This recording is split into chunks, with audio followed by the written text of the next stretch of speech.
5 सोने के नियम। एक भारी थैली सोने से भरी हुई या एक मिट्टी की तख्ती जिस पर ज्ञान के शब्द लिखे हों। अगर तुम्हें चुनने का मौका मिले तो तुम क्या चुनोगे? रेत के झाड़ियों की आग के पास बैठे सुनने वालों के चेहरे उत्सुकता से चमक उठे। सोना सोना, सभी ने एक साथ कहा। बूढ़ा कलाबाब मुस्कुराया। इंसानों को सोना और ज्ञान का चुनाव दो, क्या करते हैं? ज्ञान को अनदेखा करते हैं और सोने को बर्बाद कर देते हैं। फिर अगले दिन रोते हैं क्योंकि उनके पास अब सोना नहीं है।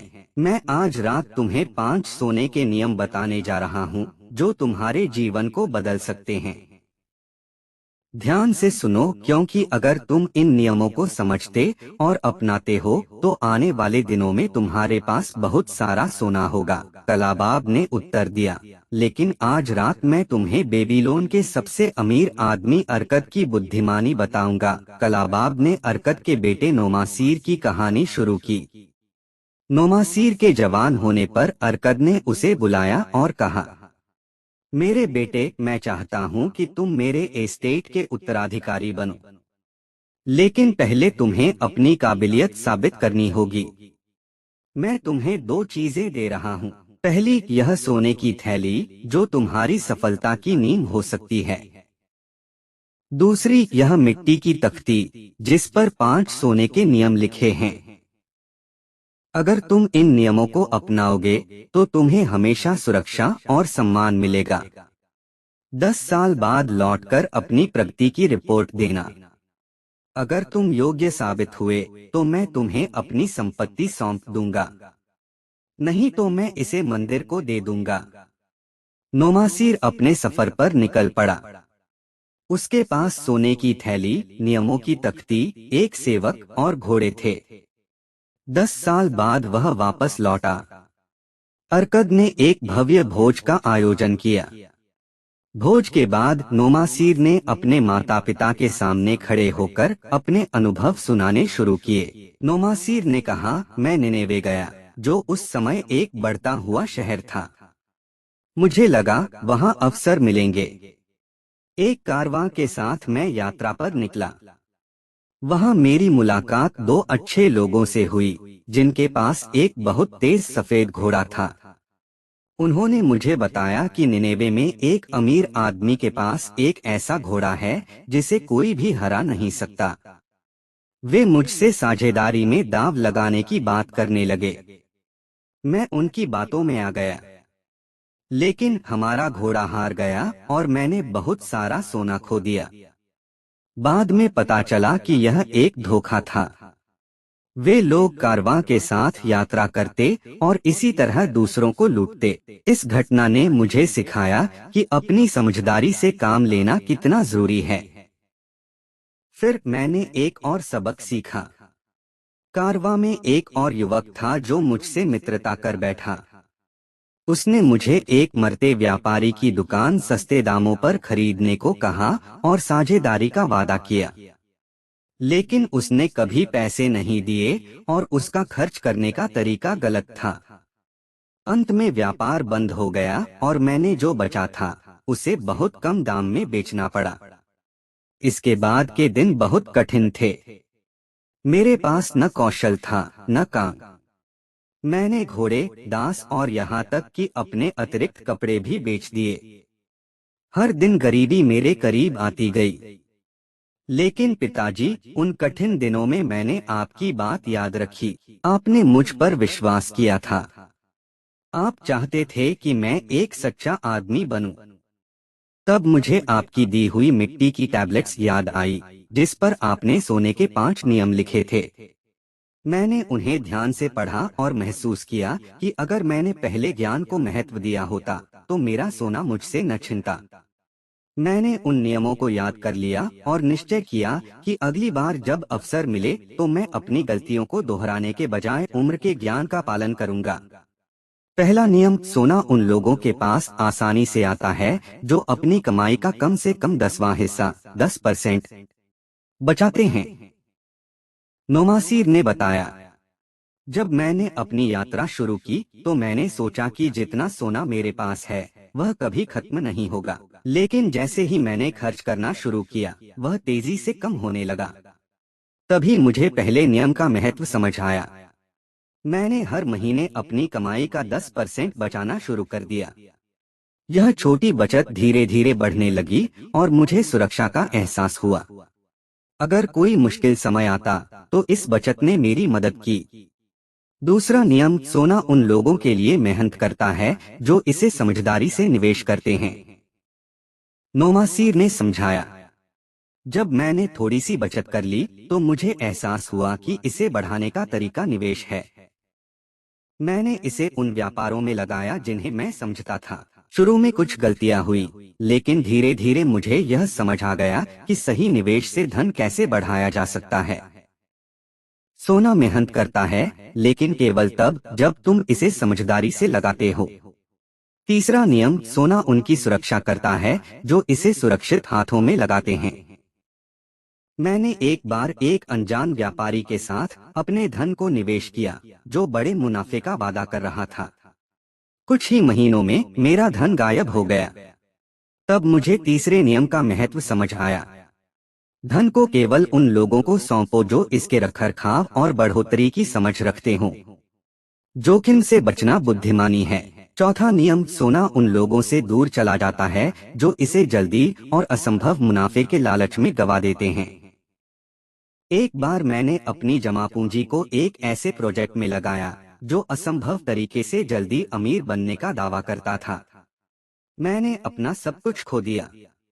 तब मुझे समझ आया कि लालच से दूर रहना चाहिए। जल्दी मुनाफे का वादा अक्सर धोखा होता है।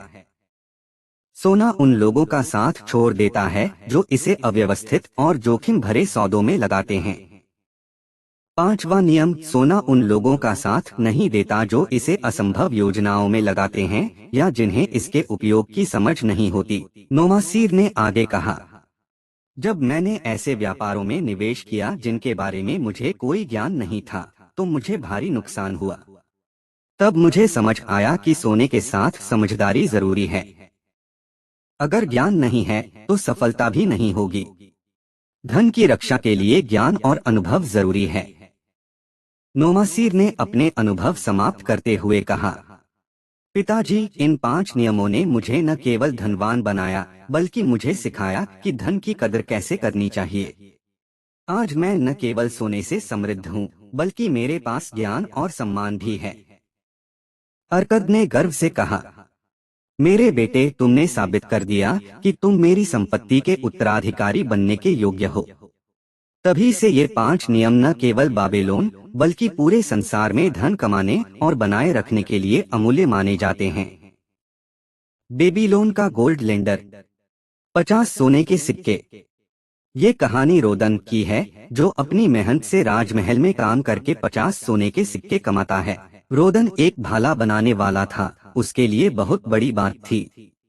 इतनी बड़ी रकम उसने पहले कभी नहीं देखी थी। खुशी खुशी वह राजमहल से बाहर निकला और राजा की सड़क पर चलता गया। उसकी चमड़े की थैली में रखे सोने के सिक्के हर कदम के साथ टकरा रहे थे और यह आवाज उसके लिए सबसे मीठा संगीत था। ये किसी भी चीज को खरीद सकते थे, एक शानदार घर, जमीन, मवेशी, ऊंट, घोड़े, रथ और जो कुछ भी वह चाहता। लेकिन जब शाम को जब वह अपनी बहन से मिलकर अपने घर की ओर एक गली में मुड़ा तो उसके दिमाग में एक ही सवाल था, इस धन का क्या करें? क्योंकि उसकी बहन ने उससे वो 50 सिक्के उधार मांगे थे। कुछ दिनों बाद परेशान रोदन बाबेलोन के गोल्ड लेंडर मैथन की दुकान पर पहुंचा। मुझे तुम्हारी सलाह चाहिए मैथन। मैं नहीं जानता कि मुझे क्या करना चाहिए, रोदन ने सीधा खड़े होकर कहा। मैथन हंसते हुए बोला, वाह रोदन, तुम सोना नहीं बल्कि सलाह मांग रहे हो। यह तो अनोखी बात है। बहुत लोग मुझसे सोना मांगने आते हैं लेकिन सलाह लेने कोई नहीं आता। फिर मैथन ने पूछा, बताओ तुम्हें क्या परेशान कर रहा है? रोदन ने जवाब दिया, यह राजा का गिफ्ट है। राजा का गिफ्ट? राजा ने तुम्हें कुछ दिया और वह तुम्हारे लिए परेशानी बन गया। ऐसा क्या दिया उसने?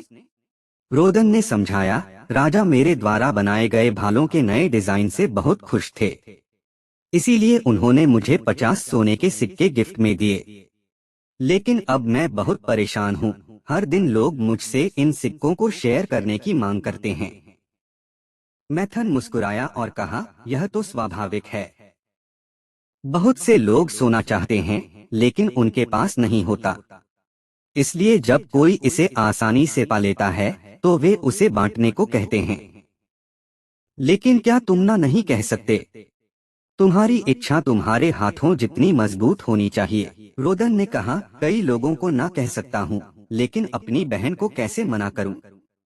मैं अपनी बहन से बहुत प्यार करता हूँ। मैथन ने पूछा, तुम्हारी बहन क्यों तुम्हारे सोने के सिक्कों को चाहती है? रोदन ने समझाया, मेरी बहन चाहती है कि उसका पति अरमान एक अमीर व्यापारी बने।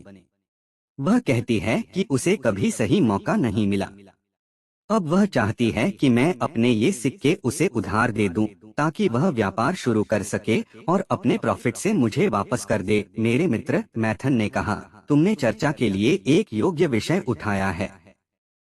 सोना अपने स्वामी के लिए जिम्मेदारी और उसके साथियों के साथ बदलता हुआ संबंध लाता है। साथ ही यह अवसर लाता है जो उसकी भलमनसाहत को मुश्किलों में डाल सकता है। क्या तुमने कभी निनेवे के किसान की कहानी सुनी है, जो जानवरों की भाषा समझ सकता था? नहीं, रॉडन ने कहा। यह किस तरह की कहानी है? यह किसान हर शाम अपने खलिहान में जानवरों की बातें सुनने के लिए रुकता था। एक दिन उसने बैल को गधे से अपनी कठिनाइयों की शिकायत करते सुना। मैं दिन भर हल खींचता हूँ, चाहे दिन कितना भी गर्म हो, चाहे मेरे पैर कितने भी थके हुए हों, या हल की पट्टी मेरी गर्दन को कितना भी चुभे। लेकिन तुम तो एक आरामदायक प्राणी हो। तुम्हें सिर्फ एक रंगीन कंबल ओढ़ना पड़ता है, और हमारे मालिक को जहाँ जाना हो वहाँ ले जाना पड़ता है। जब वह कहीं नहीं जाता, तो तुम सारा दिन हरी घास खाते हो। गधा, जो दिल का भला था, ने कहा, मेरे दोस्त, तुम्हारी मेहनत बहुत कठिन है। मैं तुम्हारी परेशानी कम करने में मदद करूंगा। कल जब तुम्हें हल खींचने के लिए लाया जाए, तो जमीन पर लेट जाओ और जोर जोर से चिल्लाओ ताकि वे समझें कि तुम बीमार हो। बैल ने गधे की सलाह मानी। अगली सुबह जब गुलाम बैल को हल के लिए लाने आया, तो उसने देखा कि बैल बीमार है। वह किसान के पास गया और बताया कि बैल काम नहीं कर सकता।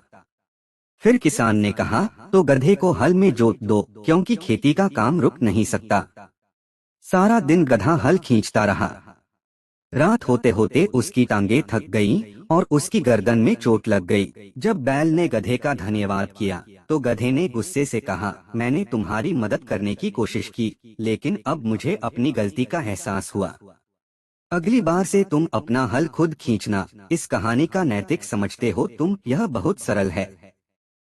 अगर तुम अपने दोस्त की मदद करना चाहते हो, तो ऐसे तरीके से करो जिससे उसकी परेशानियां तुम्हारे ऊपर न आ जाएं। मैं तुम्हें अपने टोकन चेस्ट की कहानियां बताऊंगा, मैथन ने कहा। मैं प्रत्येक उधार लेने वाले से एक टोकन लेता हूँ। जब तक वे उधार चुकाते नहीं, यह चेस्ट में रहता है। और अगर वे कभी नहीं चुकाते, तो यह मुझे उनकी बेवफाई की याद दिलाता है।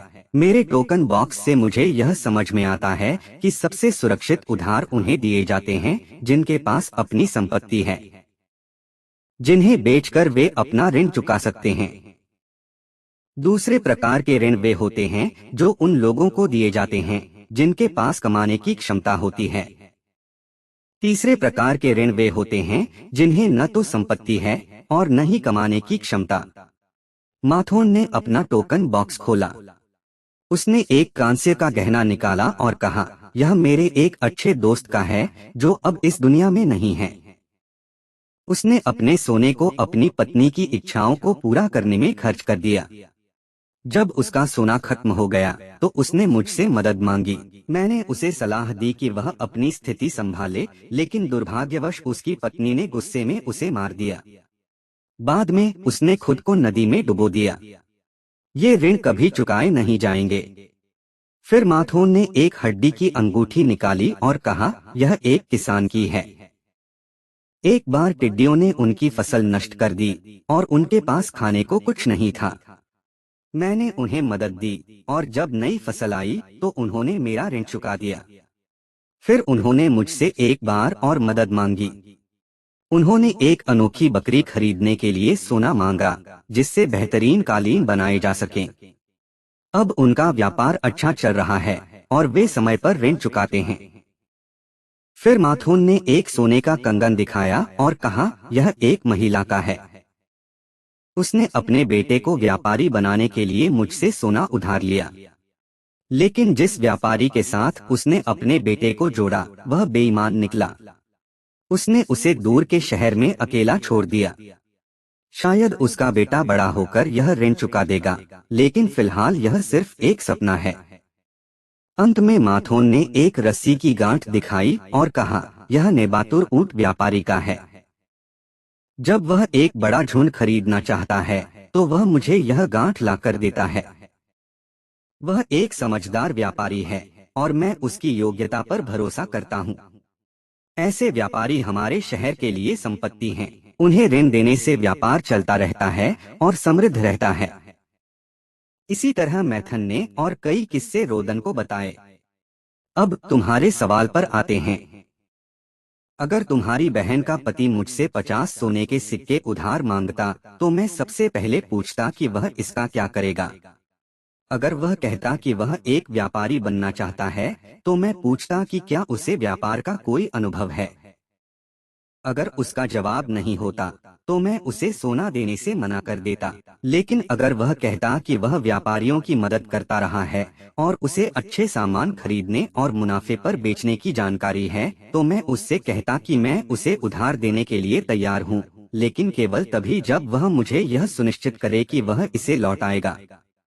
सोना उधार देना आसान है, लेकिन अगर इसे समझदारी से न दिया जाए तो वापस पाना मुश्किल है। समझदार उधारकर्ता कभी भी ऐसा जोखिम नहीं उठाता जिससे उसकी पूंजी खतरे में पड़ जाए। अगर किसी की मदद करनी है तो समझदारी से करो। मदद करो, लेकिन अपनी पीठ पर किसी और का बोझ मत उठाओ। अब मेरी सलाह सुनो। अपनी 50 सोने की मुद्राएं अपने पास रखो। यह तुम्हारी मेहनत की कमाई है और इसे केवल तभी खर्च करो जब तुम्हें लगे कि यह सही काम के लिए है। अब बताओ, तुमने भाले बनाने में कितने साल काम किया? 3 साल। और 3 साल में तुमने कितनी बचत की है? 3 सोने के सिक्के। तो तुमने हर साल अपनी इच्छाओं को त्याग कर एक सोने का सिक्का बचाया है। हाँ, यही सच है। तो सोचो, 50 साल की मेहनत और बचत में तुम 50 सोने के सिक्के कमा सकते हो। क्या तुम्हारी बहन चाहेंगी कि उनकी सारी मेहनत का नतीजा उनके पति के व्यापार के एक असफल प्रयोग में चला जाए? नहीं, अगर मैं उन्हें तुम्हारे शब्दों में समझाऊंगा तो वह कभी ऐसा नहीं चाहेंगी। तो अपनी बहन के पास जाओ और कहो, 3 साल मैंने मेहनत की है और अपनी इच्छाओं को दबाकर सोना बचाया है। मैं चाहता हूँ कि तुम्हारा पति व्यापार में सफल हो। अगर वह मुझे एक समझदारी भरी योजना दिखाए तो मैं खुशी खुशी अपनी 1 साल की बचत उसे उधार दूंगा। अगर वह सफल होता है तो अच्छा है। अगर असफल होता है तो वह इतना तो चुका सकेगा जितना उसने लिया है। मैं एक सोना उधार देने वाला हूँ क्योंकि मेरे पास अपने व्यापार के लिए जरूरत से ज्यादा सोना है। तुम समझ सकते हो कि लोग कितने कमजोर होते हैं और सोना उधार लेने के लिए कितने उत्सुक होते हैं, भले ही उनके पास इसे लौटाने का कोई निश्चित साधन न हो। अब तुम्हारे पास सोना है और तुम्हें इसे इस तरह लगाना चाहिए कि यह तुम्हारे लिए और सोना कमाए। तुम इस सोने से सबसे ज्यादा क्या चाहते हो? इसे सुरक्षित रखना। यह समझदारी भरी बात है, मथॉन ने कहा। तुम्हारी पहली प्राथमिकता सुरक्षा होनी चाहिए। अपने खजाने को किसी के भरोसे रखने का जोखिम मत उठाओ। अगर तुम अपने परिवार या दोस्तों की मदद करना चाहते हो तो ऐसे तरीके ढूंढो जिससे तुम्हारा सोना सुरक्षित रहे। सोना उन लोगों के हाथ से आसानी से फिसल जाता है जो इसे संभालने में कुशल नहीं होते। सोने को सही तरीके से उधार देकर इसे दोगुना किया जा सकता है, लेकिन अगर तुमने इसे जोखिम में डाला तो तुम न केवल सोना खो दोगे बल्कि उससे होने वाले मुनाफे को भी गवा दोगे। याद रखो, सोना रखने वाले अधिकतर लोग गलतियों के कारण अपना खजाना खो देते हैं। तुम ऐसा न करना। तुम्हें कई तरीके आकर्षित करेंगे। कई लोग तुम्हें सलाह देंगे, बड़ी कमाई के कई मौके दिए जाएंगे। जाने से पहले मेरी टोकन चेस्ट के ढक्कन के नीचे लिखे इस वाक्य को पढ़ो। यह उधार लेने और देने वाले दोनों पर लागू होता है। थोड़ी सी सावधानी बड़े पछतावे से बेहतर है। बेबीलोन की दीवारें।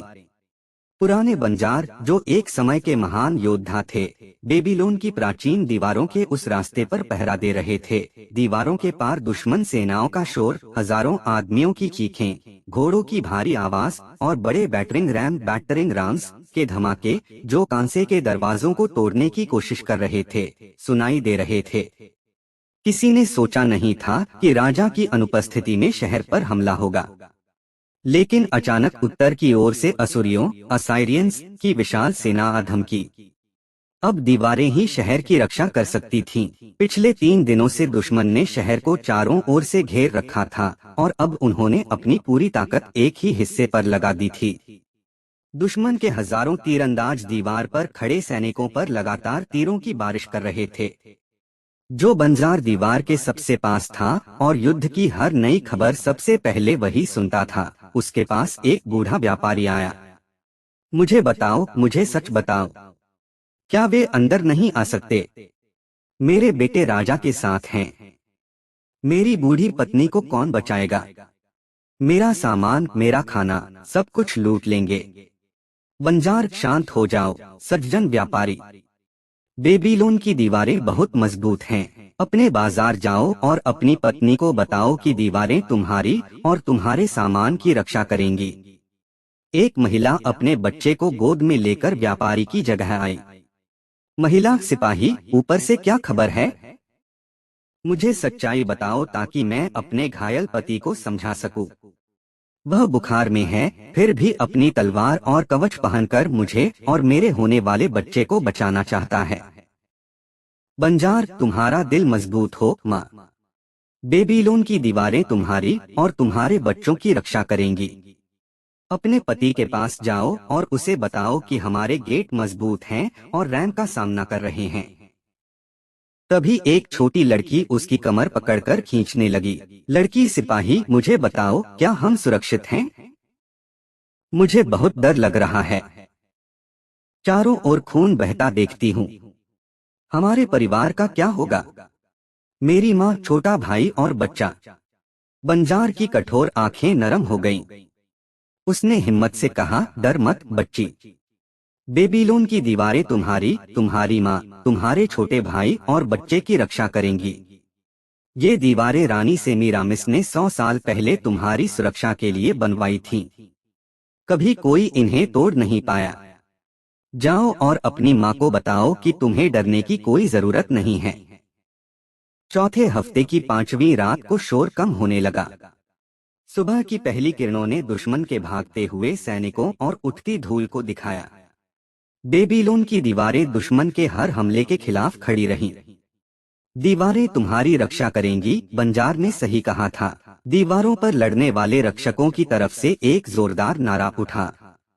इसकी गूंज से पूरा शहर समझ गया कि जीत हमारी हुई है। इस खुशी की लहर पूरे शहर में तूफान की तरह फैल गई। बेबीलोन की दीवारों ने फिर एक बार दुश्मनों के घातक और लालची हमले को रोक दिया था। ये दीवार इंसान की सुरक्षा की जरूरत और इच्छा का सबसे बड़ा उदाहरण थी। यह भावना आज भी उतनी ही मजबूत है जितनी पहले थी। फर्क सिर्फ इतना है कि आज हमारे पास और बेहतर तरीके हैं अपनी सुरक्षा सुनिश्चित करने के लिए। आज इंश्योरेंस, बचत खातों और भरोसेमंद निवेशों जैसी दीवारों के पीछे हम खुद को किसी भी अनजान विपत्ति से बचा सकते हैं। सुरक्षा के बिना जीना संभव नहीं है। ऊंट व्यापारी की कहानी। जैसे जैसे भूख बढ़ती है, दिमाग और तेज काम करने लगता है और खाने की खुशबू और भी गहरी लगने लगती है।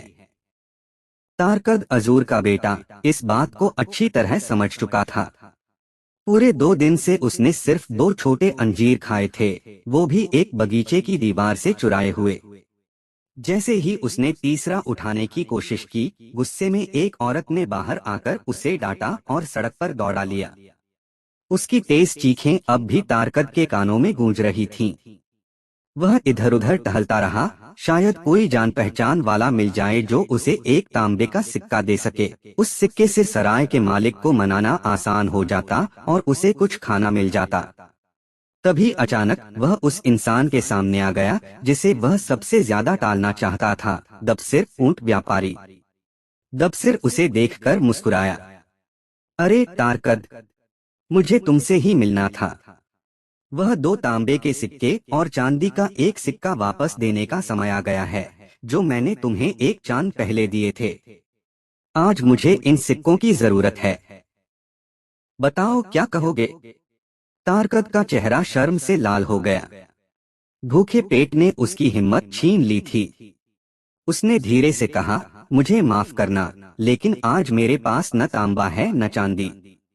दबसिर ने सख्ती से कहा, तो इंतजाम करो। मैं पैसे नहीं चुका सकता क्योंकि बदकिस्मती मेरा पीछा कर रही है, तारकद ने बहाना बनाते हुए कहा। बदकिस्मती? क्या तुम अपनी कमजोरी के लिए देवताओं को दोष दोगे? बदकिस्मती तो हर उस आदमी का पीछा करती है जो उधार लेने की सोचता है लेकिन उसे चुकाने की नहीं। चलो मेरे साथ लड़के, मैं खाना खाऊंगा और तुम्हें एक कहानी सुनाऊंगा। तारकद दबसीर की सच्चाई भरी बातों से चिढ़ गया, लेकिन कम से कम उसे खाने के घर में प्रवेश का मौका तो मिल रहा था। जब मालिक कॉस्कोर आया तो दबसीर ने उससे मजाकिया अंदाज में कहा, मेरे लिए खूब सारा भोजन लाओ क्योंकि मैं बहुत भूखा हूँ, और मेरे दोस्त के लिए घड़े का ठंडा पानी लाना क्योंकि आज का दिन बहुत गर्म है। तारकद का दिल बैठ गया। क्या उसे सिर्फ पानी पीकर बैठना होगा जबकि दबसीर स्वादिष्ट खाना खाएगा? फिर दबसीर ने अपनी कहानी शुरू की, मैं तुम्हें अपनी जिंदगी की कहानी सुनाऊंगा कि कैसे मैं ऊंट व्यापारी बना। क्या कोई जानता है कि मैं कभी सीरिया में गुलाम था? सुनने वालों में हलचल मच गई। दबसीर ने कहा, जब मैं जवान था मैंने अपने पिता से काठी बनाने का काम सीखा। मैं उनकी दुकान में काम करता था और शादी कर ली थी, लेकिन मैं ज्यादा कमा नहीं पाता था। मैं और मेरी पत्नी साधारण जीवन जीते थे। मुझे महंगी चीजें चाहिए थीं जो मैं खरीद नहीं सकता था। दुकानदार मुझे उधार दे देते थे और मैं बाद में चुकाने का वादा करता था, लेकिन मैं यह नहीं समझ पाया कि जो व्यक्ति अपनी कमाई से ज्यादा खर्च करता है वह मुसीबत और अपमान के बीज बोता है। मैंने अपनी पत्नी और घर के लिए महंगे सामान खरीदे जो हमारी हैसियत से बाहर थे। धीरे धीरे मैं अपने कर्ज चुकाने में असमर्थ हो गया। लेनदार मुझे तंग करने लगे। मेरी पत्नी अपने पिता के पास लौट गई। मैंने बेबीलोन छोड़ने और किसी दूसरे शहर में किस्मत आजमाने का फैसला किया। अगले 2 साल मैंने कारवां व्यापारियों के साथ काम किया, लेकिन सफलता नहीं मिली। फिर मैं कुछ डाकुओं के साथ जुड़ गया जो रेगिस्तान में बिना सुरक्षा वाले कारवां लूटते थे। हमारी पहली लूट में हम सफल रहे। हमने सोना, रेशम और कीमती सामान लूटा। लेकिन दूसरी बार हम असफल रहे। कारवां की सुरक्षा करने वाले योद्धाओं ने हम पर हमला किया। हमारे नेता मारे गए और हम सब पकड़े गए। हमें दमिश्क ले जाया गया, जहां हमारे कपड़े उतार लिए गए और हमें गुलाम बना दिया गया। मुझे 2 चांदी के सिक्कों में एक सीरियाई सरदार ने खरीदा। वहां मैंने महसूस किया कि अब मेरी जिंदगी पूरी तरह उनके हाथों में थी। मैं निहत्था था और भागने का कोई रास्ता नहीं था। तब मुझे समझ आया कि मेरी स्थिति कितनी बेकार थी। डरते हुए मैं वहां खड़ा था जब उनकी चारों पत्नियां मुझे देख रही थीं। मैंने सोचा कि शायद उनमें से कोई मुझ पर दया दिखाए। काफी देर तक मैं उनकी बात का इंतजार करता रहा। आखिरकार सायरा ने ठंडे स्वर में कहा, हमारे पास बहुत सारे हिजड़े हैं, लेकिन ऊंटों की देखभाल करने वाले बहुत कम और वे भी बेकार हैं। आज भी मैं अपनी बीमार माँ के पास जाना चाहती हूँ, लेकिन ऐसा कोई गुलाम नहीं है जिस पर मैं भरोसा कर सकूं। इस गुलाम से पूछो कि क्या वह ऊंटों की देखभाल कर सकता है। मेरे मालिक ने मुझसे पूछा, क्या तुम ऊंटों के बारे में कुछ जानते हो? मैंने जोश छिपाते हुए कहा, मैं उन्हें बैठा सकता हूँ, लाद सकता हूँ और उन्हें लंबे सफर पर बिना थकाए ले जा सकता हूँ। अगर जरूरत हो तो उनकी काठी भी ठीक कर सकता हूँ। मालिक ने कहा, गुलाम ठीक कहता है। सायरा, अगर तुम चाहो तो इसे ऊँटों की देखभाल के लिए ले लो। उस दिन से मैं सायरा का ऊँट चलाने वाला बन गया। मैं उसकी बीमार माँ के पास उसे ले गया और रास्ते में उसे धन्यवाद दिया। मैंने उसे बताया कि मैं जन्म से गुलाम नहीं हूँ, बल्कि बेबीलोन के एक सम्मानित काठी बनाने वाले का बेटा हूँ। मैंने उसे अपनी पूरी कहानी भी बताई। सायरा ने मुझसे कहा, तुम खुद को आजाद इंसान कैसे कह सकते हो जब तुम्हारी कमजोरी तुम्हें यहाँ तक ले आई है। फिर सायरा ने कहा, मैं भी अकेली रहती हूँ। मेरा दहेज बड़ा था, इसलिए मेरे पति ने मुझसे शादी की, लेकिन वह मुझे चाहता नहीं है। मैं निस्संतान हूँ, इसलिए मुझे अकेले रहना पड़ता है। अगर मैं आदमी होती तो गुलाम होकर मरने के बजाय लड़ती, लेकिन हमारी परंपराएं औरतों को भी गुलाम बना देती हैं। तब मैंने उससे पूछा, तुम्हारे ख्याल से क्या मेरे पास आजाद आत्मा है या गुलाम की आत्मा? उसने पलटकर पूछा, क्या तुम्हें बेबीलोन के अपने कर्ज चुकाने की इच्छा है? मैंने कहा, हाँ है, लेकिन मुझे कोई रास्ता नहीं दिखता। सायरा ने कहा, अगर तुम समय को यूं ही जाने दोगे और कर्ज चुकाने की कोशिश नहीं करोगे तो तुम गुलाम की आत्मा वाले हो। जो आदमी अपने कर्ज नहीं चुका सकता वह अपनी इज्जत नहीं कर सकता, और जो अपनी इज्जत नहीं कर सकता वह गुलाम ही है। मैंने गुस्से में कहा, मैं कमजोर नहीं हूँ। उसने कहा, तो फिर साबित करो। तुम्हारे कर्ज तुम्हारे दुश्मन हैं। उन्होंने तुम्हें बेबीलोन से भगा दिया। अगर तुमने उनका सामना किया होता तो तुम उन्हें हरा सकते थे और सम्मानित हो सकते थे, लेकिन तुमने हार मान ली और अब तुम सीरिया में गुलाम हो। 3 दिन बाद सायरा ने मुझसे कहा, मेरी माँ फिर से बहुत बीमार है। मेरे पति के ऊँटों में से 2 सबसे अच्छे ऊँट तैयार करो। पानी के मशक और खाने का इंतजाम भी कर लो। मैंने ऊँट तैयार किए और सोचा कि यह सफर सिर्फ 1 दिन का होगा। लेकिन जब हम सायरा की माँ के घर पहुँचे तो उसने मुझे कहा, तबसीर, तुम्हारे पास आजाद आत्मा है या गुलाम की आत्मा? मैंने जवाब दिया, आजाद आत्मा।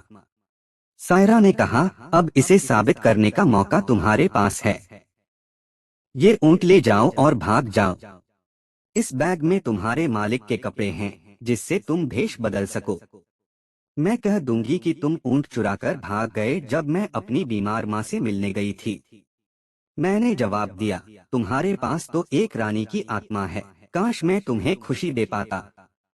सायरा ने कहा, खुशी एक भागी हुई पत्नी को नहीं मिलती जो अजनबी लोगों के बीच दूर देशों में उसे ढूंढती है। जाओ, अपना रास्ता लो। मुझे और कुछ कहने की जरूरत नहीं थी। मैंने उसे धन्यवाद दिया और रात में निकल पड़ा। सारी रात और पूरा अगला दिन मैंने यात्रा की। मेरे दिल में एक ही डर था, गुलामों को भागने की कोशिश पर सख्त सजा दी जाती थी। दिन पर दिन हम चलते रहे। पानी और खाना खत्म हो गया। सूरज की गर्मी असहनीय थी। 9वें दिन की शाम मैं ऊंट से गिर गया। मैं इतना कमजोर था कि दोबारा चढ़ने की ताकत नहीं बची थी। मैंने सोचा, अब मेरी जिंदगी यहीं खत्म हो जाएगी। अगली सुबह मैं पहली किरण के साथ उठा। मैंने सोचा, अगर मेरे पास गुलाम की आत्मा होती तो मैं यहाँ मरने के लिए लेट जाता, लेकिन अगर मेरे पास आजाद आत्मा है तो मुझे क्या करना चाहिए? मेरे भीतर आवाज आई, मुझे बेबीलोन लौटना चाहिए। उन सभी का सामना करना चाहिए जिनका मैंने कर्ज लिया था। अपने वादे निभाने चाहिए। अपनी पत्नी को खुशी देनी चाहिए और अपने माता पिता को गर्व महसूस कराना चाहिए। सायरा ने सही कहा था, तुम्हारे कर्ज तुम्हारे दुश्मन हैं। तब मैंने सोचा, मैं कर्ज चुकाने के बजाय क्यों भागा? मैंने अपनी पत्नी को उसके पिता के पास क्यों लौटने दिया? एक अजीब बात हुई।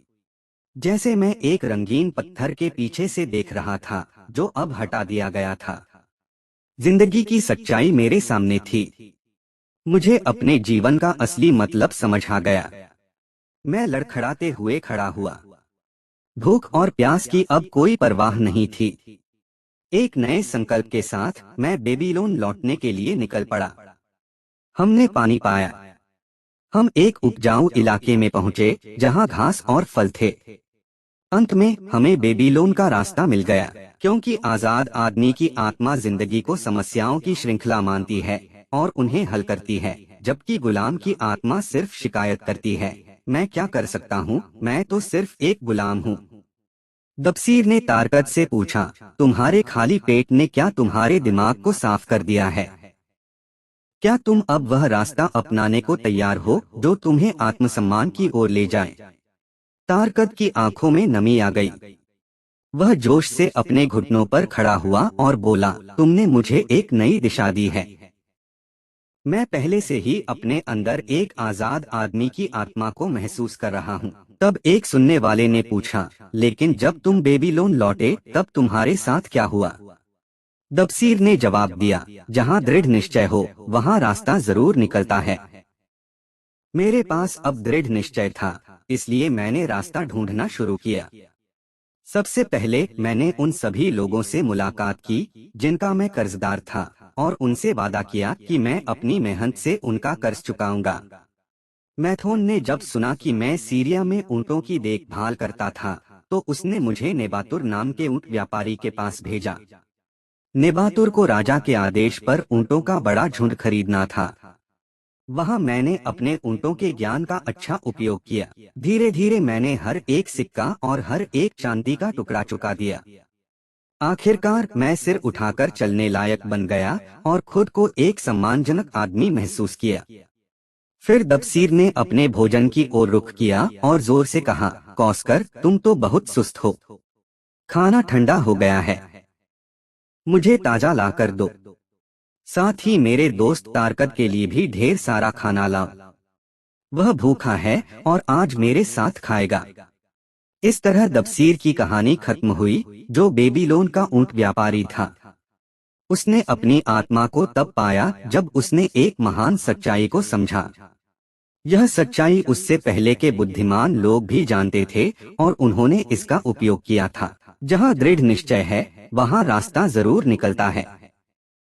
डियर प्रोफेसर, आपके द्वारा बेबीलोन के खंडहरों से मिली 5 मिट्टी की टैबलेट्स और आपका पत्र एक ही जहाज से मेरे पास पहुँचे। इन टैबलेट्स की ट्रांसलेशन ने मुझे बेहद रोमांचित कर दिया। मैंने इसमें कई आनंददायक घंटे बिताए हैं। आपके पत्र का उत्तर मैं तुरंत देना चाहता था, लेकिन मैंने अनुवाद पूरा होने तक इंतजार किया।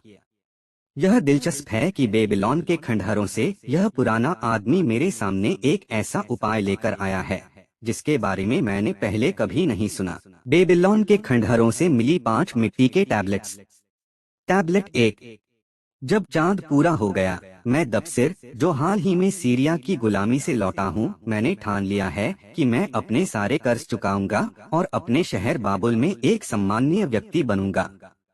मेरे अच्छे मित्र मैथॉन, जो एक स्वर्ण ऋणदाता हैं, की सलाह के अनुसार मैंने एक योजना बनाई है। यह योजना 3 मुख्य उद्देश्यों पर आधारित है। रूल 1, भविष्य के लिए बचत। मैथॉन की बुद्धिमानी भरी बातों को सुनते हुए मैंने तय किया है कि जो भी मैं कमाऊंगा उसका 1/10वां हिस्सा अपनी भविष्य की सुरक्षा के लिए बचाऊंगा। मैथॉन कहता है, जिसके पास उसके पर्स में सोने चांदी के सिक्के होते हैं वह अपने परिवार के प्रति अच्छा और अपने राजा के प्रति वफादार होता है। जिसके पास पर्स में थोड़े सिक्के होते हैं वह उदासीन हो जाता है। लेकिन जिसके पास कुछ भी नहीं होता उसका दिल कड़वाहट से भर जाता है। रूल 2, परिवार की देखभाल। मेरी पत्नी, जो मेरे कठिन समय में भी मेरे साथ खड़ी रही, के लिए मैं अपने कमाई का 7वां हिस्सा खर्च करूंगा। इससे हमारा जीवन सुखी और आनंदमय होगा। मैथॉन कहता है कि एक वफादार पत्नी की देखभाल करने से व्यक्ति के दिल में आत्मसम्मान बढ़ता है। रूल 3, फिजूल खर्ची से बचना। मैंने यह प्रण लिया है कि 7वां हिस्से से अधिक कभी खर्च नहीं करूंगा। टैबलेट 2, कर्ज चुकाना। मेरी योजना का तीसरा उद्देश्य है कि मैं अपने कर्जों का भुगतान करूं। हर पूर्णिमा पर मैं अपनी कमाई का कुछ हिस्सा उन लोगों में बांटूंगा जिनसे मैंने कर्ज लिया है। मेरे कर्ज का विवरण: फाहरू, कपड़ा बुनने वाला, 2 चांदी, 6 तांबा। सिंजर, सोफा बनाने वाला, 1 चांदी। अहमर, मित्र, 3 चांदी, 1 तांबा। ज़कार मित्र 4 चांदी 7 तांबा। अस्कामिर मित्र 1 चांदी 3 तांबा। हरिनसिर गहने बनाने वाला 6 चांदी 2 तांबा। दियारबेकर मेरे पिता के मित्र 4 चांदी 1 तांबा। अलकाहद मकान मालिक 14 चांदी। मैथॉन स्वर्ण ऋणदाता 9 चांदी। बिरेजिक किसान 1 चांदी 7 तांबा। इसके आगे राइटिंग खराब हो चुकी है और नहीं पढ़ी जा सकती। टैबलेट 3। मुझे कुल 119 चांदी और 141 तांबे के सिक्के अपने कर्जदाताओं को लौटाने हैं। जब यह कर्ज मेरे सिर पर था और इसे चुकाने का कोई रास्ता नहीं दिखा, तो मैंने मूर्खता में अपनी पत्नी को उसके पिता के घर वापस जाने दिया और अपने शहर को छोड़कर दूसरे स्थान पर धन कमाने की आसान राह खोजने चला गया। लेकिन वहां मुझे असफलता और गुलामी का सामना करना पड़ा। अब जब मैथॉन ने मुझे यह समझाया कि मैं अपनी कमाई का थोड़ा थोड़ा हिस्सा अपने कर्ज चुकाने में लगा सकता हूं, तो मुझे अपनी पुरानी मूर्खता का एहसास हुआ। मैंने अपने सभी कर्जदाताओं से मुलाकात की और उन्हें बताया कि मेरे पास केवल कमाने की क्षमता है और मैं अपनी कमाई का 2/10वां हिस्सा उनके कर्ज चुकाने के लिए ईमानदारी से इस्तेमाल करूंगा। हालांकि मैंने यह भी साफ किया कि मैं इससे ज्यादा कुछ नहीं चुका सकता। अगर वे धैर्य रखें, तो समय के साथ मैं उनका पूरा कर्ज चुका दूंगा। अहमर, जिसे मैं अपना सबसे अच्छा दोस्त मानता था, उसने मुझे कड़ी बातें कही और मुझे शर्मिंदा होकर वहां से जाना पड़ा। बिरेजिक किसान ने मुझसे विनती की कि मैं पहले उसका कर्ज चुका दूं क्योंकि उसे मदद की सख्त जरूरत थी। अलकाहद मकान मालिक ने गुस्से में कहा कि अगर मैंने जल्द ही पूरा कर्ज न चुकाया तो वह मुझे मुश्किल में डाल देगा। बाकी सभी ने मेरी योजना को स्वीकार कर लिया। मैं अब पहले से अधिक दृढ़ संकल्पित हूँ कि अपने कर्ज को चुकाऊं। मैंने यह सीखा है कि अपने कर्ज को चुकाना आसान है, न कि उससे भागना। टैबलेट 4। अब चांद फिर से पूरा हुआ। मैंने मन लगाकर काम किया और मेरी पत्नी ने भी मेरी योजना का पूरा साथ दिया।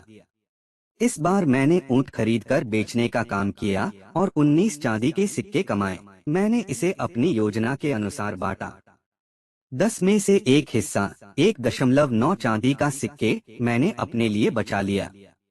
7वां हिस्सा 13.3 चांदी के सिक्के मैंने अपनी पत्नी के साथ हमारे जीवन यापन के लिए खर्च किया। दूसरा हिस्सा 3.8 चांदी के सिक्के मैंने अपने कर्जदाताओं में ईमानदारी से बांटा। अहमर से मुलाकात नहीं हुई, लेकिन मैंने उसकी पत्नी को भुगतान दे दिया। बिरेजिक इतना खुश था कि उसने मेरा हाथ चूम लिया। केवल अलकाहद ने शिकायत की और कहा कि मुझे जल्दी चुकाना चाहिए। मैंने उसे जवाब दिया कि अगर मुझे परेशान न किया जाए और ठीक से खाने दिया जाए, तो मैं जल्दी कर्ज चुका सकता हूँ। इस चंद्र मास के अंत में मैंने लगभग 4 चांदी के सिक्के कर्ज चुकाने में दिए और मेरे पास 2 चांदी के सिक्के बच गए। मेरा दिल पहले से हल्का और खुश महसूस कर रहा है। अगले पूर्णिमा में मैंने मेहनत तो की, लेकिन इस बार कम सफलता मिली। मैंने केवल 11 चांदी के सिक्के कमाए। योजना के अनुसार हमने फिर से 10 में से एक हिस्सा बचाया, 7वां हिस्सा अपने जीवन यापन पर खर्च किया और दूसरा हिस्सा कर्ज चुकाने में दिया। इस बार अहमर ने भी मेरे प्रयासों की सराहना की। बिरेजिक ने भी खुशी जताई। अलकाहद नाराज हुआ, लेकिन जब मैंने उसे उसका हिस्सा वापस लेने को कहा, तो वह शांत हो गया। फिर चांद पूरा हुआ और इस बार मुझे बड़ी सफलता मिली। मैंने ऊँटों का एक अच्छा झुंड खरीदा और बेचा, जिससे मैंने 42 चांदी के सिक्के कमाए। इस बार हमने अपनी जरूरतों के लिए नई चप्पलें और कपड़े खरीदे और स्वादिष्ट भोजन का आनंद लिया। हमने अपने कर्जदाताओं को 8 से अधिक चांदी के सिक्के चुकाए। इस बार अलकाहद ने भी कोई विरोध नहीं किया। अंतिम निष्कर्ष: 3 पूर्ण चंद्र मास बीत चुके हैं। हर बार मैंने अपनी योजना का पालन किया। अपनी कमाई का एक हिस्सा मैंने बचाया। 7वां हिस्सा जीवन यापन पर खर्च किया। दूसरा हिस्सा कर्ज चुकाने में दिया। अब मेरे पर्स में 21 चांदी के सिक्के हैं, जो सिर्फ मेरे हैं। इस योजना ने मुझे आत्मसम्मान दिया है। मेरी पत्नी और मैं एक सुखी जीवन जी रहे हैं। यह योजना वास्तव में अनमोल है। इसने एक पूर्व गुलाम को सम्माननीय व्यक्ति बना दिया। अब चांद फिर से पूरा हुआ है और मुझे याद आया कि बहुत समय हो गया है जब मैंने आखिरी बार इस मिट्टी की टैबलेट्स पर कुछ लिखा था। 12 चंद्रमा महीने बीत चुके हैं, लेकिन आज का दिन बहुत खास है। आज मैंने अपना आखिरी कर्ज चुका दिया है। आज मेरी पत्नी और मैंने इस उपलब्धि का जश्न मनाने के लिए एक बड़ा भोज रखा है। जब मैं अपने कर्जदाताओं से मिलने गया तो कई घटनाएं हुई जो मुझे हमेशा याद रहेंगी। अहमर ने मुझसे माफी मांगी और कहा कि मैं उसका सबसे अच्छा दोस्त बन गया हूँ। अलकाहद ने मुझे एक नई नजर से देखा और कहा, तू पहले मिट्टी का एक नरम टुकड़ा था जिसे कोई भी अपनी मर्जी से आकार दे सकता था, लेकिन अब तू कांसे का बना है जिसे धार दी जा सकती है। अगर तुझे कभी चांदी या सोने की जरूरत हो तो मेरे पास आना। अब कई लोग मुझे सम्मान से देखते हैं। मेरी पत्नी की आंखों में मेरे लिए जो खुशी और गर्व है वह मुझे और भी आत्मविश्वास से भर देती है। यह सफलता योजना की वजह से ही संभव हो पाई है। इसने मुझे न सिर्फ मेरा सारा कर्ज चुकाने में मदद की, बल्कि मेरे पर्स में सोने और चांदी के सिक्के भी जोड़ दिए। मैं इस योजना को हर उस व्यक्ति को सुझाना चाहता हूं जो अपने जीवन में आगे बढ़ना चाहता है। अगर यह योजना एक पूर्व गुलाम को कर्ज मुक्त कर सकती है और उसे धनवान बना सकती है तो यह किसी भी व्यक्ति को आत्मनिर्भर बना सकती है। मैं इस योजना को अपनाकर अपनी यात्रा यहीं खत्म नहीं करूंगा। मुझे यकीन है कि इसे आगे भी जारी रखकर मैं अमीर बन सकता हूं। बेबीलोन के सबसे भाग्यशाली आदमी की कहानी। शारूनाडा, बाबुल का एक प्रसिद्ध व्यापारी, अपनी कारवां के सबसे आगे गर्व से सवारी कर रहा था। उसने बेहतरीन कपड़े पहने हुए थे और एक शानदार अरबी घोड़े पर बैठा था। देखने में उसकी उम्र का अंदाजा लगाना मुश्किल था और शायद ही कोई ये समझ पाता कि वह अंदर से परेशान था। हादन गुला, उसके पुराने साथी अरद गुला का पोता था। शारूनाडा इस युवा की मदद करना चाहता था, लेकिन युवक का स्वभाव उसे उलझन में डाल रहा था। युवक की अंगूठियां, झुमके और चमचमाते कपड़े देखकर उसने सोचा, यह गहने पुरुषों के लिए नहीं हैं। फिर उसने सोचा, फिर भी इसका चेहरा उसके दादा की तरह मजबूत है। शारूनाडा, हादन गुला ने पूछा, तुम इतना काम क्यों करते हो? क्या तुम कभी जीवन का आनंद नहीं लेते? शारूनाडा मुस्कुराया और बोला, आनंद लेना? अगर तुम मेरी जगह होते तो क्या करते? युवक ने कहा, अगर मेरे पास तुम्हारे जितनी दौलत होती तो मैं राजाओं जैसा जीवन जीता। मैं रेगिस्तान पार करने की जगह पैसे खर्च करता, बेहतरीन कपड़े पहनता और कीमती गहने पहनता। यही जीवन जीने लायक होता। फिर दोनों ने बेबीलोन की ओर बढ़ना शुरू किया। शारूनाडा ने दूर एक हरी घाटी की ओर इशारा करते हुए कहा, देखो, वह है बेबीलोन। वहाँ दूर दीवारें दिख रही हैं और उस टावर पर मंदिर का धुआं भी दिख सकता है। युवक ने कहा, वहाँ मेरे दादा ने अपनी संपत्ति की शुरुआत की थी। काश वे अभी भी जिंदा होते तो हमारा जीवन इतना कठिन नहीं होता। शारूनाडा ने उत्तर दिया, तुम और तुम्हारे पिता उनके अच्छे काम को आगे क्यों नहीं बढ़ाते? युवक ने उदास होकर कहा, हम में वह कला नहीं है। जैसे जैसे कारवां आगे बढ़ा, शारूनाडा ने खेतों में काम कर रहे 3 बूढ़े आदमियों को देखा। उन्हें देखकर उसे महसूस हुआ कि वह इनसे पहले भी मिला है।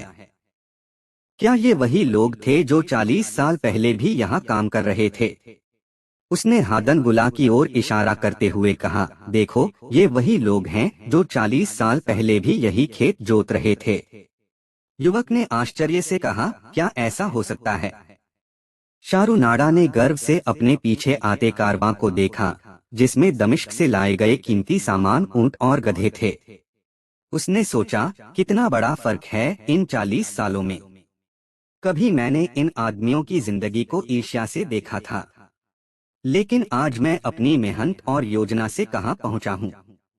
उसके दिमाग में पुराने दिनों की यादें दौड़ने लगीं। फिर अचानक जैसे एक तस्वीर में उन्हें अराद गुल्ला का मुस्कुराता हुआ चेहरा दिखाई दिया। उनके और उस लड़के के बीच की दूरी खत्म हो गई।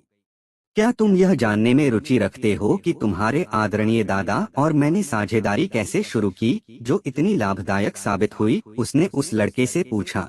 बस मुझे यह बता दो कि तुमने सोने के सिक्के कैसे कमाए। यही सब मुझे जानना है, लड़के ने जवाब दिया। शारू नाडा ने जवाब को नजरअंदाज कर अपनी बात जारी रखी। हम उन हल चलाते किसानों से शुरू करेंगे। जब मैं तुम्हारी उम्र का था, उस समय हमारे काफिले में मेरे साथ बंधा हुआ था मेगिडो, जो किसान था। वह उन किसानों के काम को देखकर ताने मार रहा था। देखो इन आलसी लोगों को, उसने कहा। हल को गहराई में नहीं चलाते, न ही बैलों को सही दिशा में रखते हैं। क्या तुमने कहा कि मेगिडो तुम्हारे साथ जंजीर से बंधा था? हदन गुला ने हैरानी से पूछा। हाँ, मेरे बगल में जाबाडो था, जो एक भेड़ चुराने वाला था, और काफिले के आखिर में एक आदमी था जिसे हम पायरेट कहते थे। उसने अपना असली नाम नहीं बताया था। उसके सीने पर सांप के टैटू थे, जिससे हमने उसे नाविक माना। क्या तुम गुलाम थे? हदन गुला ने अविश्वास में पूछा। यह लंबी कहानी है, मैं तुम्हें धीरे धीरे सब बताऊंगा। शारू नाडा ने कहानी जारी रखी। हम जब खेतों के पास से गुजरे तो वे किसान हमारा मजाक उड़ाने लगे। उनमें से एक ने अपनी फटी टोपी उतारकर झुकते हुए कहा, बेबीलोन में तुम्हारा स्वागत है। राजा तुम्हारा इंतजार कर रहा है दीवारों पर, जहाँ ईंटों और प्याज के सूप का भोज है। पायरेट यह सुनकर गुस्से में आ गया। उसने उन्हें भला बुरा कहा। मैंने उससे पूछा, वे ऐसा क्यों कह रहे हैं? उसने जवाब दिया, तुम्हें शहर की दीवारों पर ईंटें ढोने के लिए भेजा जाएगा। तुम्हारी पीठ टूट जाएगी, शायद पीट पीट कर मार भी दिया जाएगा। यह सुनकर शारू नाडा पूरी रात डरे हुए रहा। उसने एक गार्ड को अपनी ओर बुलाया और उससे मदद मांगी। यह कहानी आगे उसके जीवन को बदलने वाली थी। मुझे बताओ गोडोसो, मैंने फुसफुसाकर पूछा, जब हम बेबीलोन पहुंचेंगे तो क्या हमें दीवारों पर काम के लिए बेच दिया जाएगा? उसने धीरे से जवाब दिया, मैं तुम्हें एक बात बताता हूँ। तुम अच्छे आदमी हो, गोडोसो को परेशानी मत देना। अधिकतर पहले हमें गुलाम बाजार ले जाया जाता है। ध्यान से सुनो, जब खरीदार आए तो उन्हें बताओ कि तुम मेहनती हो और अच्छे मालिक के लिए मेहनत करना पसंद करते हो। उन्हें प्रेरित करो कि वे तुम्हें खरीद लें। अगर उन्होंने तुम्हें नहीं खरीदा तो अगले दिन तुम्हें ईंटें ढोनी पड़ेंगी। बहुत कठिन काम है। दोपहर के बाद जब हम बेबीलोन की दीवारों के पास पहुंचे तो हमने देखा कि लोग चींटियों की तरह ढलानों पर चढ़ उतर रहे थे। हजारों लोग काम कर रहे थे। कुछ खाई खोद रहे थे, कुछ मिट्टी के ईंट बना रहे थे, और सबसे ज्यादा लोग बड़े बड़े टुकड़ों में ईंटें ले जाकर मिस्त्रियों को दे रहे थे। गोडोसो सही था। हमें शहर के अंदर गुलाम जेल में ले जाया गया और अगले दिन बाजार में पेश किया गया। मेगिडो ने समझ लिया था कि अब हमारा अलग होना तय है। उसने मुझे गंभीरता से काम की अहमियत समझाने की कोशिश की। उसने कहा, कुछ लोग काम से नफरत करते हैं, वे इसे दुश्मन मानते हैं। लेकिन काम को दोस्त समझो और इसे पसंद करना सीखो। यह कठिन है, पर यह तुम्हारे लिए फायदेमंद होगा। अगर तुम अच्छा काम करते हो तो यह तुम्हें एक बेहतर इंसान बनाएगा। उसकी बात खत्म ही हुई थी कि एक मोटा किसान पास आया और हमें ध्यान से देखने लगा। मेगिडो ने उससे उसकी खेती और फसल के बारे में पूछा और उसे यकीन दिलाया कि वह एक अच्छा मजदूर साबित होगा। किसान और व्यापारी में काफी बहस हुई। फिर किसान ने अपनी मोटी थैली निकाली और मेगिडो को खरीद लिया। मेगिडो अपने नए मालिक के साथ चला गया।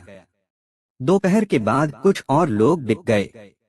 मैं निराश था। तभी एक मोटा खुशमिजाज आदमी दीवार के पास आया और पूछा, क्या तुम में से कोई बेकरी का काम जानता है? यह वह मौका था जिसका मैं लंबे समय से इंतजार कर रहा था। मैंने नाना नेड से रोटी गूंथने और पकाने का तरीका सिखाने को कहा। वह मेरी सीखने की इच्छा से बहुत खुश हुए और अपने साथ ले गए। कुछ समय बाद जब मैं रोटियां अच्छी तरह से बनाने लगा तो मैंने उनसे शहद वाले केक बनाना सिखाने के लिए कहा। जल्दी ही मैं सारा बेकिंग का काम खुद करने लगा। मेरा मालिक खुश था कि अब उसे काम नहीं करना पड़ रहा था, लेकिन स्वास्थ्य को यह अच्छा नहीं लगा। उसने कहा, किसी भी आदमी के लिए खाली बैठना बुरा होता है। फिर मेरे दिमाग में आया कि क्यों न शहद वाले केक बनाकर शहर की सड़कों पर बेचूं। मैंने अपना यह सुझाव नाना नैर के सामने रखा। अगर मैं बेकिंग के बाद के समय में पैसे कमाकर तुम्हारे लिए सिक्के लाऊं, तो क्या यह उचित नहीं होगा कि तुम उस कमाई का कुछ हिस्सा मुझे भी दो ताकि मैं अपनी जरूरतों के लिए पैसे बचा सकूं? नाना नैड ने सहमति में कहा, यह सही है। जब मैंने उन्हें अपना प्लान बताया तो वे बहुत खुश हुए। उन्होंने कहा, तुम केक 2 के बदले 1 पैसे में बेचोगे। इसमें से आधा पैसा आटे, शहद और लकड़ी के लिए मेरा होगा। बाकी के आधे पैसे में से भी आधा तुम रखोगे।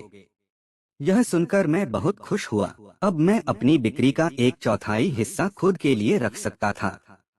उस रात मैंने देर तक काम करके एक ट्रे तैयार की जिस पर मैं अपने केक दिखा सकूं। नाना नैड ने मुझे अपनी पुरानी चोगा दी, जिसे स्वास्ती ने धोकर और सिलकर साफ कर दिया। अगले दिन मैंने शहद वाले केक की अतिरिक्त मात्रा बनाई। जब मैंने उन्हें ट्रे पर सजाया तो वे बहुत स्वादिष्ट और सुंदर लग रहे थे। मैं सड़कों पर जोर से आवाज लगाकर उन्हें बेचने निकला। शुरुआत में कोई दिलचस्पी नहीं दिखा और मैं निराश हो गया। लेकिन जैसे जैसे दोपहर हुई और लोग भूखे हुए, केक बिकने लगे। जल्दी ही मेरी ट्रे खाली हो गई। नाना नैड मेरी सफलता से बहुत खुश हुए और मुझे मेरा हिस्सा खुशी खुशी दिया। यह देखकर मैं बहुत खुश था कि अब मेरे पास अपने सिक्के हैं। मेगिडो सही था जब उसने कहा था कि मालिक अपने गुलामों की मेहनत की कदर करते हैं। हर दिन जब मैं केक बेचने जाता तो मुझे नियमित ग्राहक मिलने लगे। उनमें से एक तुम्हारे दादाजी अरग गुला थे। वह एक कालीन व्यापारी थे और गधे पर कालीन लादकर पूरे शहर में गृहिणियों को बेचते थे। वे हमेशा 2 केक अपने लिए और 2 अपने नौकर के लिए खरीदते और मुझसे बात करते। एक दिन तुम्हारे दादाजी ने मुझसे कहा, मुझे तुम्हारे केक बहुत पसंद हैं, लेकिन उससे भी ज्यादा मुझे तुम्हारी मेहनत और आत्मविश्वास पसंद है। यही आत्मा तुम्हें सफलता की ओर ले जाएगी। उनके यह शब्द मेरे लिए बहुत मायने रखते थे। एक गुलाम लड़के के लिए जो अकेला था और अपनी बेबसी से लड़ रहा था, यह प्रेरणा का सबसे बड़ा स्रोत था। जैसे जैसे समय बीता, मैंने अपने पैसे जोड़ना शुरू किया। मेरी थैली अब भारी होने लगी थी। काम वाकई मेरा सबसे अच्छा दोस्त बन रहा था, जैसा कि मेगिडो ने कहा था। एक दिन मुझे बाजार में मेगिडो से मिलने की खुशी हुई। वह 3 गधों पर सब्जियां लादकर बाजार ला रहा था। उसने कहा, मैं बहुत अच्छा कर रहा हूँ। मेरे मालिक को मेरी मेहनत की कदर है। अब मैं फोरमैन बन गया हूँ और मालिक ने मेरे परिवार को भी बुलाने की योजना बनाई है। काम ने मुझे मेरे बुरे समय से बाहर निकाला है। एक दिन यह मुझे आजादी दिलाएगा और मैं फिर से अपनी खुद की जमीन का मालिक बनूंगा। समय के साथ नाना नैड मेरी बिक्री को लेकर और भी उत्सुक रहने लगे।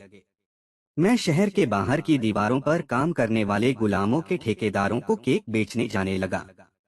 यह जगह मुझे पसंद नहीं थी, लेकिन वहाँ के ठेकेदार अच्छे ग्राहक साबित हुए। एक दिन अरग गुला ने मुझसे पूछा, तुम इतनी मेहनत क्यों करते हो?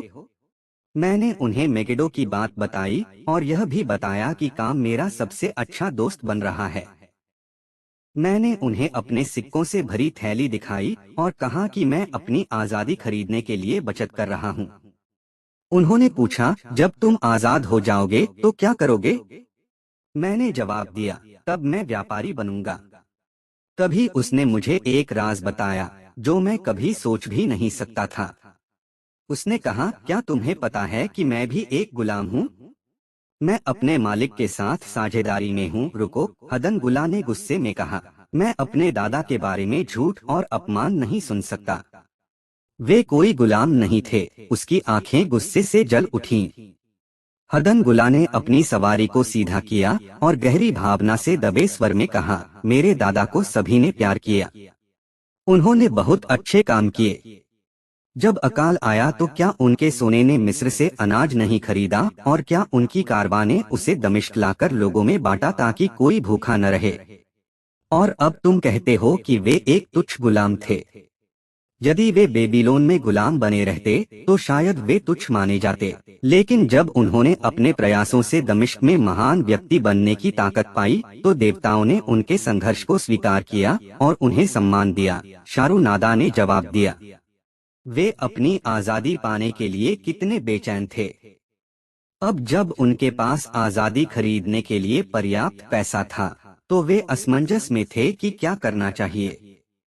मैंने उनकी इस अनिर्णय को लेकर उन्हें डांटा। एक बार फिर स्वतंत्र व्यक्ति होने की भावना महसूस करो। स्वतंत्र व्यक्ति की तरह काम करो और सफल बनो। तय करो कि तुम क्या पाना चाहते हो और फिर मेहनत तुम्हारी मदद करेगी। वे खुशी खुशी चले गए, यह कहते हुए कि वे मेरे द्वारा उनकी कायरता पर लज्जित किए जाने से खुश हैं। एक दिन मैं फिर से शहर के बाहर गया और देखा कि वहाँ एक बड़ी भीड़ इकट्ठा हो रही है। मैंने एक व्यक्ति से पूछा कि क्या हो रहा है। उसने जवाब दिया, तुमने सुना नहीं? एक भगोड़ा गुलाम जिसने राजा के एक गार्ड की हत्या की थी, आज न्याय के लिए मौत की सजा पाएगा। जब गुलाम की मौत हो गई तो उसके शरीर को रस्सी से लटकाकर सभी को दिखाया गया। जैसे ही भीड़ छंटने लगी, मैं पास गया। उसके सीने पर 2 लिपटे हुए सांपों का टैटू था। वह पायरेट था। कुछ दिनों बाद मैं अरदगुला से मिला। अब वह बदले हुए व्यक्ति थे। पूरे उत्साह से उन्होंने मुझसे कहा, देखो, वह गुलाम जिसे तुम जानते थे अब स्वतंत्र व्यक्ति बन गया है। तुम्हारे शब्दों में जादू था। बेबीलोन में गुलामों के लिए कुछ अजीब लेकिन कड़े नियम थे। गुलाम अपनी संपत्ति रख सकते थे, यहाँ तक कि दूसरे गुलाम भी। उनके मालिक का उस पर कोई हक नहीं था। गुलाम गैर गुलामों से शादी कर सकते थे, और अगर माँ स्वतंत्र होती तो उनके बच्चे भी स्वतंत्र होते। एक शाम स्वास्ती मेरे पास बड़ी चिंता में आया और बोला, तेरे मालिक पर बड़ी मुसीबत आ गई है। कुछ महीनों पहले वह जुए में बहुत हार गया। मैंने लापरवाही से जवाब दिया, यह उसकी गलती है। हमें क्यों चिंता करनी चाहिए? स्वास्ती ने गुस्से में कहा, मूर्ख, तुझे नहीं पता। तेरे मालिक ने तुझे साहूकार के पास गिरवी रख दिया है। वह तुझे ले जाएगा और बेच देगा। अगली सुबह जब मैं काम कर रहा था, साहूकार एक आदमी सासी के साथ आया। उसने मुझे देखा और कहा, यह ठीक रहेगा। मैंने सोचा, यह कितना मुश्किल हो सकता है, लेकिन वहां पहुंचने के बाद हालात देखकर मेरा दिल टूट गया। शुरू में मैंने पूरे मन से काम किया, लेकिन समय के साथ मेरी आत्मा टूटने लगी। गर्मी और बुखार ने मेरे शरीर को जकड़ लिया। रात को मैं सो नहीं पाता था और सोचता था, क्या यह काम मुझे कभी सफलता और खुशी देगा? कुछ दिनों बाद जब मैं पूरी तरह टूट चुका था, स्वास्ती ने मुझे बुलाया। मेरे मालिक ने मुझे वापस बुलाने के लिए एक संदेश भेजा था। मैंने अपनी छिपी हुई धन की थैली निकाली, अपनी पुरानी चादर में लिपटा और बेबीलोन की ओर चल पड़ा। जब हम घोड़े पर सवार होकर जा रहे थे, मेरे मन में बस यही ख्याल आ रहे थे कि जैसे कोई तूफान मुझे इधर उधर उड़ा रहा हो। मैं सोचने लगा, क्या मैं हमेशा इसी तरह सजा भुगतता रहूंगा, बिना जाने कि क्यों? मेरे लिए आगे कौन सी नई परेशानियां और निराशाएं इंतजार कर रही हैं? जब हम मेरे मालिक के घर के आंगन में पहुंचे तो मैं चौंक गया। अरदगुला वहां मेरा इंतजार कर रहा था। उसने मुझे नीचे उतारा और मुझे गले लगा लिया, जैसे मैं उसका खोया हुआ भाई था। अरदगुला ने मुझे अपने पास बैठाया और कहा, मैंने तुझे हर जगह ढूंढा। जब मैंने लगभग उम्मीद छोड़ दी थी, तभी मेरी मुलाकात स्वास्ती से हुई। उसने मुझे साहूकार के बारे में बताया, जिसने मुझे तेरे मालिक का पता दिया। तेरे लिए मुझे बहुत भारी कीमत चुकानी पड़ी, लेकिन तू इसके लायक है। तेरी सोच और तेरे काम ने मुझे सफलता की ओर प्रेरित किया। मैंने उसे टोका, यह मेगिडो की सोच थी, मेरी नहीं। अरदगुला मुस्कुराया और कहा, मेगिडो की और तेरी, दोनों की। अब हम दमिश्क जा रहे हैं और मुझे तुझे अपने साथी के रूप में चाहिए। देख, अब तू एक पल में आजाद हो जाएगा। उसने अपनी चोगे के नीचे से एक मिट्टी की पट्टी निकाली जिस पर मेरी गुलामी का अधिकार लिखा था। उसने उसे अपने सिर के ऊपर उठाया और पत्थरों पर पटक कर टुकड़े टुकड़े कर दिया। फिर उसने उन टुकड़ों को अपने पैरों से कुचल कर मिट्टी में मिला दिया। मेरी आंखों में आभार के आंसू थे। मुझे लगा कि मैं बेबीलोन का सबसे भाग्यशाली व्यक्ति हूँ। मैंने अरदगुला से कहा, मेहनत ही मेरे सबसे बुरे समय में मेरा सबसे अच्छा दोस्त साबित हुई। मेरी मेहनत ने मुझे गुलामों की टोली में बिकने से बचा लिया और तेरे दादाजी ने मेरी इसी मेहनत की वजह से मुझे अपना साथी चुना। हादनगुला ने पूछा, क्या मेरे दादाजी की सफलता का राज मेहनत थी? शारुनाडा ने जवाब दिया, यह उनके पास मौजूद एकमात्र कुंजी थी। उन्हें काम करना बहुत पसंद था। देवताओं ने उनकी मेहनत को सराहा और उन्हें भरपूर इनाम दिया। हादनगुला सोच में पड़ गया और बोला, अब मैं समझ रहा हूँ। मेहनत ने उनके कई दोस्तों को उनकी ओर आकर्षित किया, जिन्होंने उनकी लगन और सफलता की सराहना की। मेहनत ने उन्हें दमिश्क में वो सम्मान दिलाया जो उन्हें बहुत प्रिय था। मेहनत ने उन्हें वो सब कुछ दिया जिसकी मैं भी प्रशंसा करता हूँ। लेकिन मैं सोचता था कि मेहनत सिर्फ गुलामों के लिए होती है। शारुनाडा मुस्कुराया और बोला, जीवन में आनंद लेने के लिए कई सुख हैं, लेकिन हर चीज का अपना स्थान है। मैं खुश हूँ कि मेहनत सिर्फ गुलामों के लिए नहीं है, वरना मैं अपने सबसे बड़े सुख से वंचित हो जाता। जब वे बेबीलोन के ऊंचे दरवाजों तक पहुँचे, तो गार्डों ने आदरपूर्वक उन्हें सलामी दी। शारुनाडा गर्व के साथ काफिले को शहर में ले गया। हादनगुला ने कहा, मैं हमेशा अपने दादाजी जैसा बनना चाहता था, लेकिन आज मैंने जाना कि वह असल में कैसे इंसान थे। अब मैं उनकी और भी ज्यादा प्रशंसा करता हूँ और तय करता हूँ कि मैं भी उन्हीं की तरह बनूंगा। मैं अब से उनके सफलता के राज का इस्तेमाल करूंगा। मैं उनकी तरह विनम्र शुरुआत करूंगा, जो मेरे लिए गहनों और शानदार कपड़ों से ज्यादा सही है। यह कहते हुए उसने अपने कानों के झुमके और उंगलियों की अंगूठियां उतारी। फिर उसने अपने घोड़े की लगाम खींची और शारुनाडा के पीछे आदरपूर्वक चलने लगा।